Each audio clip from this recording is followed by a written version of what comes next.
ఆంధ్ర తెలంగాణలో తక్కువ ఫీజులతో high quality results ఇస్తున్న ఏకైక సంస్థ తిరుమల్ ఐఏఎస్ ఇన్స్టిట్యూట్. కార్లో మంటల్లో ప్రేమ జంట ప్రమాదం కాదు, భయంతో చేసుకున్న బలవన్మారడం, అప్పు దొరక్క ఆత్మహత్యకి పాల్పడిన దారుణం, బ్లాక్ మెయిల్ కు పోయిన 2 ప్రాణాలు, ఇద్దరి తల్లిదండ్రులకు కడుపు కోతతో కన్నీలాగడం లేదు.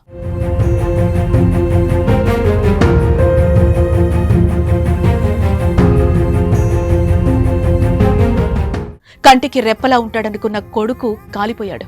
అటు కలలకు ప్రతిరూపంలా పెంచిన ఏకైక కుమార్తెను కళ్లెదుటే కాలిబూడిదైంది. వారి పరిస్థితి తలుచుకుంటే ఎవరికైనా గుండె తరుక్కుపోవాల్సిందే. తెలంగాణలోని మేడ్చల్ జిల్లా ఘన్పూర్ ఓఆర్ఆర్ సర్వీస్ రోడ్డులో సోమవారం సాయంత్రం జరిగిన ప్రేమ జంట ఆత్మహత్య ఘటన ప్రతి ఒక్కరిని కలిచివేస్తోంది. కన్నవారికి మరింత భారంగా మారింది. చనిపోయే ముందు తండ్రికి బాలిక లొకేషన్ కూడా పెట్టింది.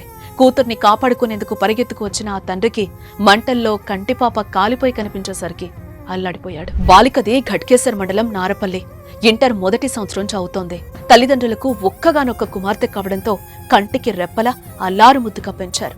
ఆమెకు ఇంటి పక్కనే సైకిల్ షాప్ నిర్వహిస్తున్న యాదాద్రి భువనగిరి జిల్లా బీబీనగర్ మండలం జమిలాపేటకు చెందిన శ్రీరాములతో పరిచయం ఏర్పడి ప్రేమగా మారింది.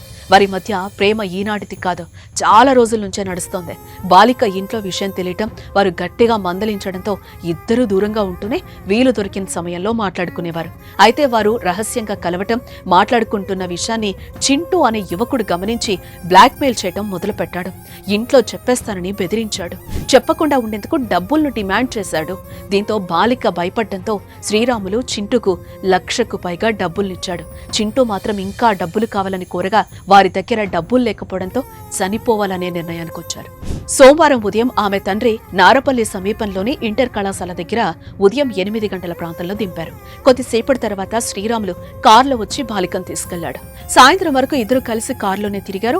సాయంత్రం 5 గంటల సమయంలో ఘట్కేసర్ మండలం అన్నోజీగూడలోని ఓ దుకాణంలో 20 లీటర్ల నీళ్ల డబ్బా కొనుగోలు చేశారు. అక్కడి నుంచి సమీపంలోని పెట్రోల్ బంకుకి కారులో వెళ్లిన దృశ్యాలు సీసీ కెమెరాల్లో రికార్డయ్యాయి. దాదాపు 10 నుంచి 15 లీటర్ల పెట్రోల్ కొనుగోలు చేస్తుంటారని పోలీసులు అనుమానిస్తున్నారు.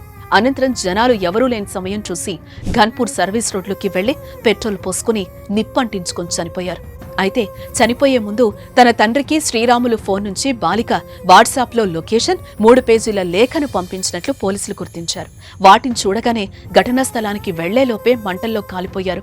అటు శ్రీరాములు కూడా తన కుటుంబ సభ్యులకు లేఖను పంపినట్టు తెలుస్తోంది.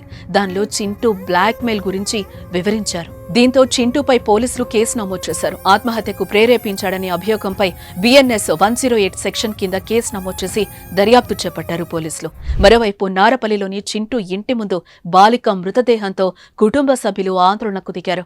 దీంతో ఉద్రిక్త పరిస్థితులు తలెత్తాయి. ఈ పరిస్థితుల మధ్యనే అంత్యక్రియలు జరిగాయి.